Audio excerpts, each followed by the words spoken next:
Hello children, welcome to NCERT learning corner. आज हम पढ़ेंगे क्लास 5th इंग्लिश का सेकंड चैप्टर जिसका नाम है वंडरफुल वेस्ट। इसके बारे में आज हम पढ़ेंगे, इस स्टोरी को समझेंगे, तो बने रहिए एंड तक। चलिए पहले स्टोरी को पढ़ने से पहले यहाँ पर कुछ लिखा है उसको पढ़ते हैं। Waste can be quite useful. जो वेस्ट होता है, वेस्ट क्या होता है? जो बर्बाद होती है ना चीज़ें, उसको वेस्ट कहते हैं। तो वेस्ट चीज़ें जो है काफ़ी यूजफुल भी हो सकता है। Find out for your self from this story. आप इस स्टोरी में जानेंगे कि कैसे एक वेस्ट चीज़ को भी इस्तेमाल किया जा सकता है। इस स्टोरी को पढ़ के हम समझेंगे। ओके, तो चलिए कहानी शुरू करते हैं। Once the Maharaja of Travancore ordered a grand dinner in his palace. एक बार की बात है, एक महाराजा थे जो कहाँ के थे? त्रावणकोर के थे। त्रावणकोर आज के समय में केरला का एक एरिया है जिसको कहा जाता था त्रावणकोर। ठीक है, तो उन्होंने ऑर्डर दी कि हमारी पैलेस में आज रात का भोजन जो है वो ऑर्गेनाइज किया जाएगा। Okay, in the afternoon before the dinner the Maharaja entered the kitchen to survey the dishes that had been prepared for the feast। फिर दोपहर के समय महाराजा महल में जो किचन होता है वहां पर गए ये देखने के लिए कि खाना किस तरीके से बन रहा है जो रात को दावत में दिया जाएगा। feast का मतलब होता है दावत। तो ये देखने के लिए गए कि खाना किस तरीके से बन रहा है जो कि उन्हें और लोगों को दिया जाना है डिनर के समय। Okay, What are you going to do with those vegetable scraps? He asked the cook। फिर जैसे महाराज किचन के अंदर गए, उन्होंने क्या देखा? कुक जो है उसके बगल में उसने बहुत सारे सब्जियों के छिलके और सब्जियों के छोटे छोटे पीसेस जो वेस्ट थे उसने भरा हुआ एक बास्केट में रखा हुआ था। तो जब महाराज ने ये देखा तो उन्होंने उस पर उंगली करते हुए पूछा कि ये स्क्रैप्स का तुम क्या करने वाले हो? ठीक है, स्क्रैप्स का मतलब होता है वेस्ट। तो pointing to the basket of scraps near the cook, जो मैंने अभी बताया कि जो बास्केट जो सब्जियों का जो वेस्ट रखा हुआ था कुक के सामने, उसको पॉइंट आउट करते हुए महाराजा ने उससे पूछा।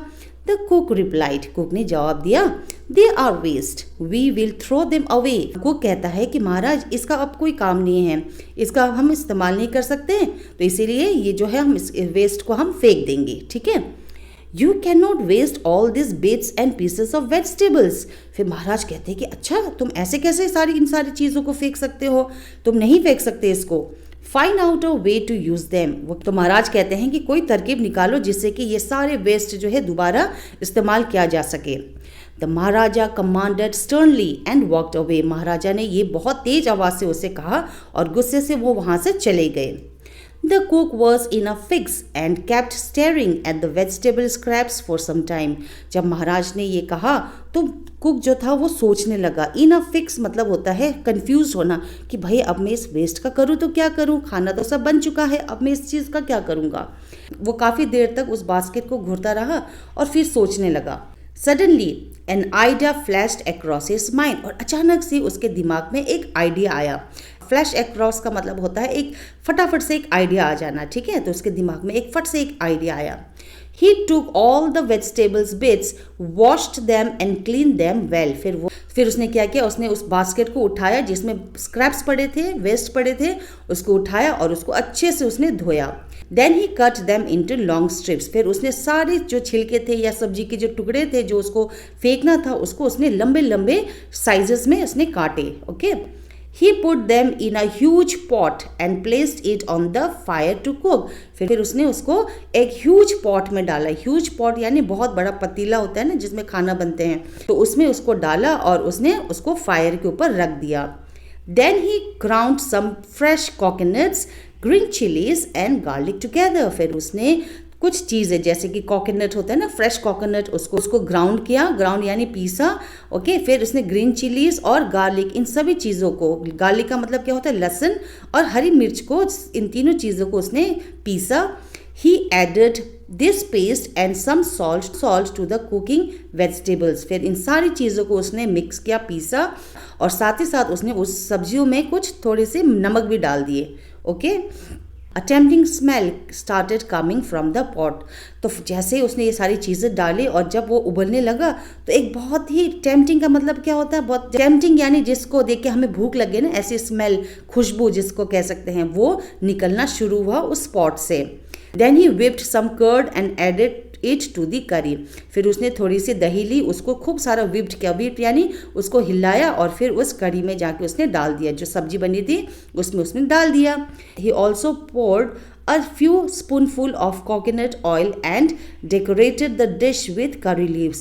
फिर उसने स्पूनफुल यानी एक चम्मच भर के कोकोनट ऑयल भी उसमें डाल दी और उस डिश को अच्छे से प्लेट में सजा दिया। करी लीव्स तो आपको पता ही होगा है ना, करी लीव्स यानी कड़ी पत्ता, उसको ऊपर से डाल के उसको अच्छे से सजा दिया।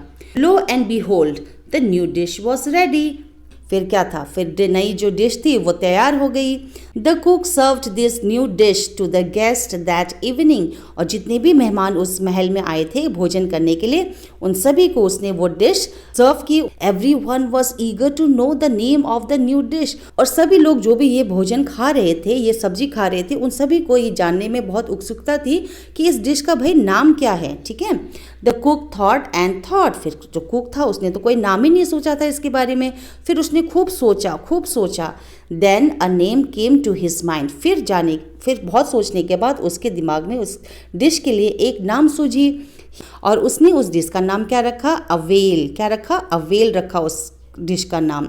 Avail became famous all over Kerala. और जो अवेल जो डिश था वो पूरे केरला में बहुत ही फेमस हो गया।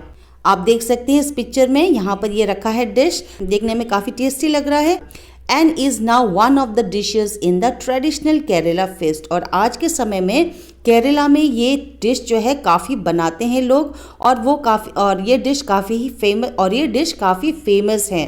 ठीक है, और ये डिश जो है किससे बनता है, सब सब्जियों के वेस्ट से बनता है, स्क्रैप से बनता है। And imagine it all came from a basket waste. आप सोचिए कि एक वेस्ट चीज़ से कैसे ये नई डिश बनी जो कि आज केरला में बहुत ही फेमस है। ओके, तो इसी के साथ चैप्टर यहीं होता है कंप्लीट। आई होप आपको समझ में आया होगा स्टोरी। ऐसे ही मेरे साथ पूरे ऑल सब्जेक्ट्स पढ़ने के लिए चैनल को ज़रूर सब्सक्राइब कर देना। आप प्ले लिस्ट में जाके और भी वीडियोज़ देख सकते हैं।